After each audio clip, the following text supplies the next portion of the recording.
This one is called Trying a Ting. She is in the final stage of her high school education, having to make a decision a few weeks from now whether or not to defer her overseas exams, the results of which she and her family hopes and dreams will be the passport to a subsidized place in the medical faculty at the University of the West Indies. Sandy is going on 18, a student in a mediocre-rated high school. The facilities at her school for science are only so-so.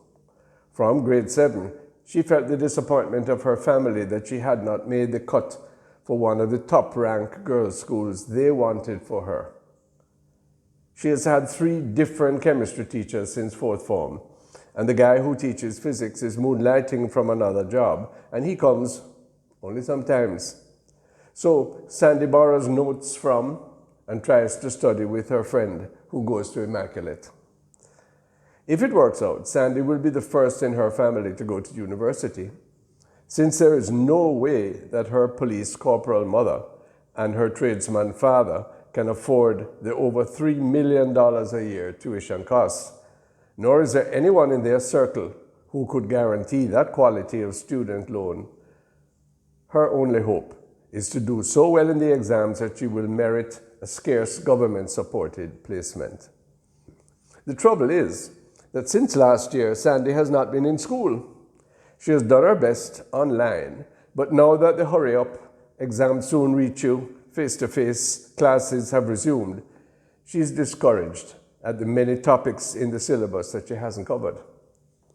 So she's seeking advice whether to defer the exams and hopefully prepare better next year, or to go ahead and try a Ting, fully well aware, as are her teachers, that she's really not ready and will not be able to show her best. Here, hers is a life-altering decision, and she's not alone. There are tens of thousands of Jamaican and Caribbean young people bearing within themselves the future of our nations and who find themselves in similar dilemmas. If she postpones, will she have a place in school to resit? Will government pay for the extra year? If she goes ahead but gets poor or indifferent marks, will the university take her circumstances into consideration?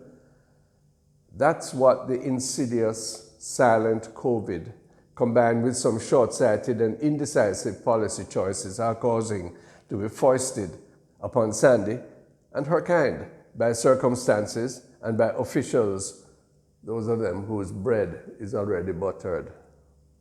The teachers' unions ask us to support that the exam topics should be pre-disclosed. The questions require a lesser command of material than is usual and would persuade us that the results will be as credible as ever. Of course, school, teachers, and the government will avoid the embarrassment of confronting the reality of drastic underachievement. In that effort to be sympathetic, unwittingly perhaps, they are consigning Sandy and the rest of us to underperformance and long-term detriment.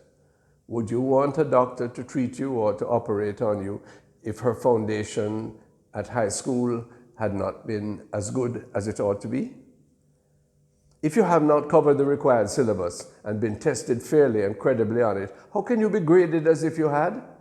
What weight will be given to Sandy's certificates earned in these regrettable conditions? Look here, it's a bad thing when someone samfies you. It is irredeemably worse when we samfy ourselves. Nothing can take away the agony of the movement for students like Sandy and the society, but crooked and short-term thinking will make things worse for the future. For months, we've been refusing to acknowledge to ourselves that we have lost most of last year of teaching and learning, and this year too. Now, when denial is no longer possible, some of our leaders are trying to find ways to avoid the full enormity of the problem. Sandy is among those who have managed the best. At least her big sister had sent her a device from New York, and her living together parents had afforded her connectivity. There was food at home in the days, a table in the alcove of the bedroom where she could study, and the pretty boy who wanted to invite himself over to disturb her had catch afraid of Sandy's police mother. But what about the hundreds of thousands without such congenial opportunity? The Prime Minister has told the nation that a study has been done to determine the level of learning loss. Well, the public has a right to every detail of that. We haven't had it yet. Stop fooling around with people's future, I say. The time is running and our children are still out of school. More so, there needs to be a full discussion about the range and depth of the questions posed in the primary exit profile last year and this coming test. Will the results disclose which of our grade 6 children are sufficiently literate and numerate to handle high school studies?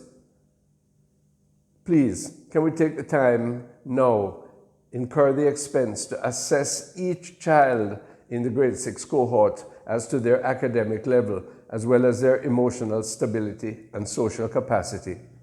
Use this as the basis for assigning them to a high school. I went to the New Forest primary and high school recently for their first graduation. These are people who took students who had scored less than 40% in the GSAT and PEP exams.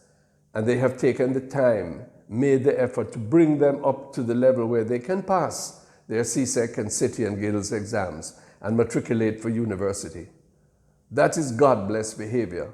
That is what the country needs, not only there, in the rural south of Manchester, but everywhere in Jamaica. Why don't we do that now?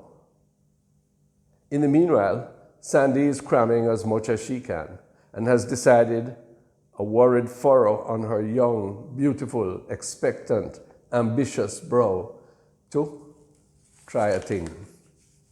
Sir, you will help me again next year if I don't do well?